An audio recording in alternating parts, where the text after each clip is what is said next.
Welcome to our channel maths 10 exercise 2.1। ये already हम solve कर रहे हैं। इस वीडियो में हम इसका क्वेश्चन 9 और 10 जो है वो सोल्व करेंगे। क्वेश्चन 9 में है show that the roots of following equation are real. तो शो करना है कि ये जो इक्वेशंस हैं इनके जो रूट्स हैं वो रियल हैं। तो रियल रूट्स के लिए कंडीशन होती है कि डिस्क्रिमिनेंट जो होता है ना उसकी वैल्यू ग्रेटर देन 0 आनी चाहिए। तो इसके दो पार्ट्स हैं, उनको सोल्व करते हैं इस क्वेश्चन में। पार्ट 1 को सोल्व करते हैं। इसमें ये जो इक्वेशन गिवन है mx² - 2mx + m - 1, तो इसमें ये जो m है ये a की वैल्यू है, ये जो -2m है ये b की वैल्यू, और ये जो m - 1 है ये c की वैल्यू है। डिस्क्रिमिनेंट का फार्मूला लिख के इन वैल्यूज को पुट इन करते हैं। b² जो है यहाँ पे -2m का स्क्वायर आ जाएगा।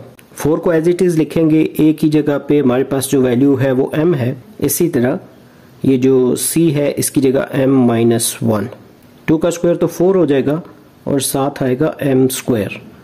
फिर -4m को जब इस m से मल्टीप्लाई करेंगे 4m², तो इनको कंबाइनली भी मल्टीप्लाई कर सकते हैं। जैसे अब जैसे 4m है तो उसको इससे मल्टीप्लाई करेंगे तो माइनस प्लस 4m को 1 से करेंगे तो 4m आएगा। अब ये जो दोनों हैं ये तो कैंसिल हो जाएंगे, प्लस और माइनस में है 4m² वाले, तो 4m जो है इसकी ये जो आंसर है ये ग्रेटर देन 0, तो लिखेंगे रूट्स आर रियल। डिस्क्रिमिनेंट का जो आंसर है वो अगर ग्रेटर देन 0 हो तो रूट्स जो होते हैं वो रियल होते हैं। इसी तरह ये जो इसका सेकंड पार्ट है इसमें ये जो इक्वेशन गिवन है इसमें x² के साथ ये जो b है ये a की वैल्यू है। इसी तरह ये जो a है ये b की वैल्यू है, क्योंकि x के साथ जो भी होता है वो b की वैल्यू होती है, और ये जो सारा विदाउट x वाला ये कांस्टेंट ये c की वैल्यू है। डिस्क्रिमिनेंट के फार्मूले में ये वैल्यूज पुट इन करेंगे तो यहाँ पे b² की जगह पे यहाँ पे आ जाएगा b की वैल्यू a है तो यहाँ a² -4, a की जगह पे b पुट कर देंगे और c की जगह a - b, यहाँ पे a² आ जाएगा और -4b को a से मल्टीप्लाई करेंगे तो आ जाएगा 4ab।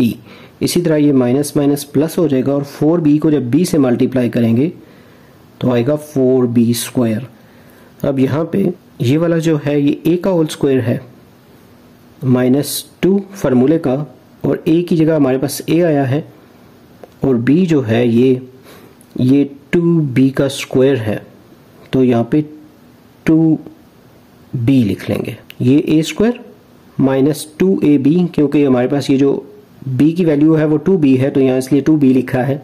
जो फार्मूला है a² -2ab + b², तो ये a - b का होल स्क्वायर होगा, लेकिन यहाँ पे b की वैल्यू 2b है तो b की जगह 2b लिख लेंगे और इसका स्क्वायर। अब कोई भी वर्ड है जब उसका स्क्वायर लें तो वो ग्रेटर देन 0 बनता है, यानी जो हमारा डिस्क्रिमिनेंट आया है इसका आंसर ग्रेटर देन 0 है, इसलिए रूट्स जो हैं वो रियल होंगे। Roots are real. यहाँ पे ये जो इसका क्वेश्चन 9 के दोनों पार्ट्स कंप्लीट हो गए हैं। क्वेश्चन 10 की तरफ मूव करते हैं। क्वेश्चन 10 में है show that the roots of following equation is real. इसमें जो इक्वेशन दी गई है तो शो करना है कि इसके जो रूट्स हैं वो रियल है। क्वेश्चन 10 के सोल्यूशन के साथ हम ऑलरेडी वैसे डिस्कस कर चुके हैं कि जब भी डिस्क्रिमिनेंट का जो आंसर है ये इसका फार्मूला जो है b² - 4ac, अगर इसका आंसर जो है वो ग्रेटर देन 0 आए तो रूट्स जो होंगे वो रियल होंगे। यहाँ पे ये जो इक्वेशन गिवन है ये जो वैल्यू है x² के साथ ये a है, x के साथ ये जो टर्म है ये b, और ये जो सिंपल है विदाउट x वैल्यू ये कांस्टेंट c जो है। तो यहाँ पे b की जगह वैल्यू पुट करेंगे जो कि है -a उसका स्क्वायर, फिर -4 a की जगह पे a + b लिख लेंगे यहाँ से, और c जो है उसकी वैल्यू है -b। सिंप्लीफाई करने के बाद जैसे इसका स्क्वायर लेंगे तो इसका माइनस खत्म हो जाएगा, यानी ये पॉजिटिव में कन्वर्ट हो जाएगा।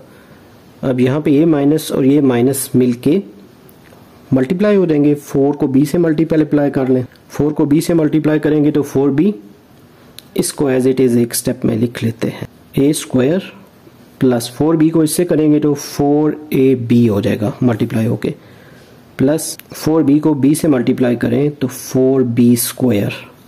यहाँ पे ये तो a² है यानी ये का होल स्क्वायर, +2 जो फार्मूले में होता है a की जगह पे हमारी वैल्यू a ही है, और जो b है ये 2b का स्क्वायर है। इट मीन्स जो हमारी b की वैल्यू है वो 2b होगी। तो ये a square plus 2ab plus b square, इस फार्मूले को जब क्लोज करेंगे तो a प्लस बी का होल स्क्वायर, a की वैल्यू तो a ही है लेकिन b की वैल्यू जो है वो 2b है, इसका होल स्क्वायर। तो जब भी किसी नंबर का स्क्वायर लेते हैं तो वो ग्रेटर देन 0 होता है, इस वजह से इसके रूट्स जो हैं वो रियल होंगे, रूट्स आर रियल। यहाँ पे ये जो हमारा क्वेश्चन 10 है ये भी कंप्लीट हो गया है। उम्मीद है आपको सारे क्वेश्चन अच्छे से समझ आ गए होंगे, ये एक्सरसाइज कंप्लीट हो गई है। अगर हमारी वीडियोस आपको पसंद आ रही हैं तो हमारे चैनल को सब्सक्राइब कर दें, वीडियोस को लाइक और शेयर कर दें। जल्द न्यू वीडियो में नए लेक्चर के साथ मिलेंगे। Have a nice time.